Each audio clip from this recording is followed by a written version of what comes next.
all our marquee tiger reserves, herbivore populations artificially high. What does it mean by artificially high? It has changed because the relationship between people and the forest has changed. And that has been an enforced relationship because now you've taken away their right to self-governance over forests.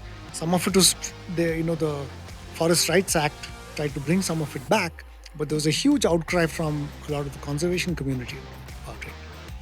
But essentially you took their rights away. You took people's rights to govern that land away. And then they were forced to then, leave their livestock out there for grazing.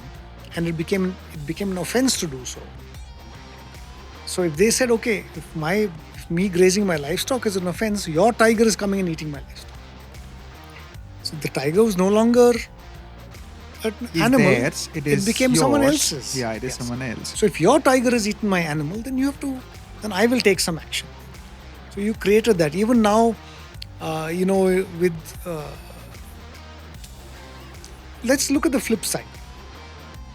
So we talk about tiger populations, we talk about leopards, we talk about wolves, and at least I like to talk about wolves.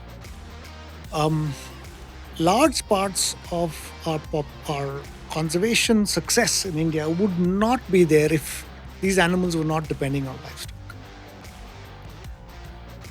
Okay, because most tiger reserves, we talk about all the successful ones. We talk about Kanha, Bandhavgarh, Ranthambore, Nagarhole, all our marquee tiger reserves. Their herbivore populations are artificially high. What does it mean by artificially high? What that means is that it's all of these places had very high productivity zones, which were where the villages were resettled from. Now, if you had let those areas go back to being forest, then they would have slowly come back up. But no, we haven't let that happen. We kept them as open grasslands, as meadows. Okay. And we've provisioned lots of water in all of them. So the dry season's bottleneck of a lack of water is no longer there.